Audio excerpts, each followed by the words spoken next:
A great menu is a good start, but what does it really take to add more trucks to your business plan? We talked to these food truck owners to see if expansion is the key to happiness. The food that we serve here at MaMaw's Kitchen, we are the home of the chicken and waffles, but we offer other cuisines. We offer fried chicken, we offer soul sides, we got Italian beefs, funnel cakes, funnel fries. We also offer a Latin menu as well that's coming really, really soon. It's going to diversify our kitchen, so that's a part of our menu. We wanted to open a food truck to honor our mothers. They were both great cooks, and my family been in the business for a long time. But the pandemic, when it hit really, really hard, and we did have to shut down because of that. We were barely able to open our doors. We came back, we did a couple of events, we popped up, and we were at the mall for a little while. And then we decided that this was going to be the best option for us to come on this side and do a brick and mortar to kind of diversify what we could do with our food truck. The obstacles that we're facing right now, if I had to be honest, it would be employment. Trying to find consistent workers, that was an issue that we've had and we still have. As far as acquiring the licensing and the process for where we're located, it was fairly easy. A lot of things that we went in for, we asked for. They were happy to see that someone was trying to get into this building because it's been here for about 10 years.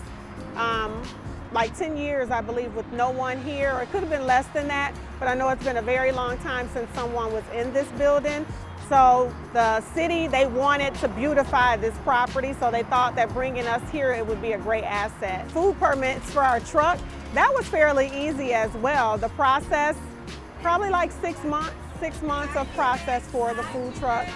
But other than that, it was fairly easy. Going through the state, making the right connections with the people. It's all about your connections and your communication that will make it a rapid thing for your truck to get open.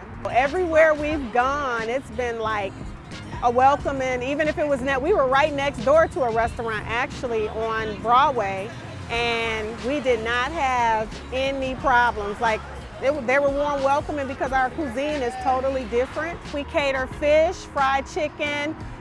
These orders are done typically through call-aheads where people call and place their orders. We do from small to large orders and a lot of fairs. We do a lot of fairs, a lot of jobs around the community. They'll order for their job. They hire us to come out and feed their people, their employees and stuff. So yeah, we've gotten that a lot. And they can book the truck. Right. Yeah, they can book the truck to come out and cater.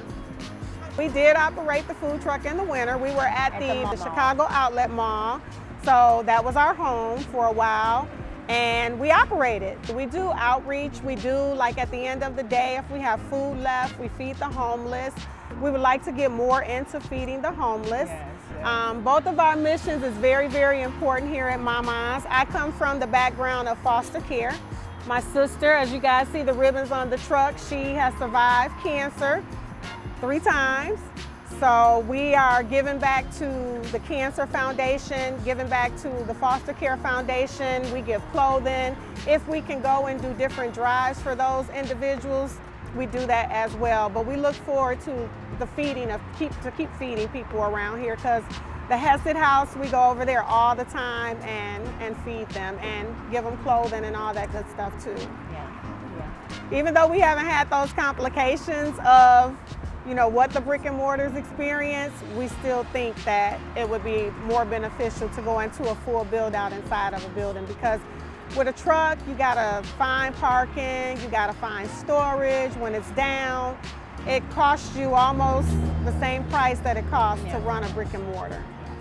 We're still gonna be operating the truck, but the goal is to build out completely on the inside for it to be a complete restaurant. But for now, we will still operate and run the truck. Yes.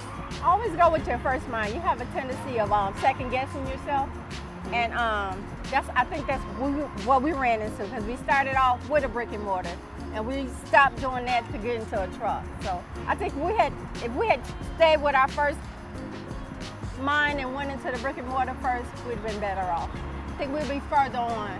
We were going to franchise at first another family's business, there were obstacles there where it came to having to show finances and things of that nature.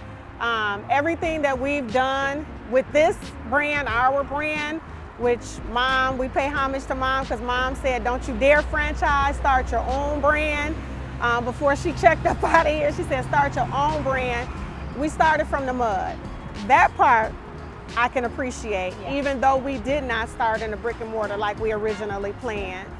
That's a part that I appreciate, that we built this from scratch. We plan on franchising, hopefully, within the next, we talked about it. We talked about it, so maybe the next year or two. Maybe next year or two. Maybe next year or Not so soon. We're trying to get our stuff off the ground, but we yeah. definitely, it's been discussed, that's for sure. So, yeah. what you think about that? Food truck ownership comes with its own set of rules. And once you master that artful dance between location, time management, and permits, you got yourself a business. I'm Erica Holder. Thank you for joining us.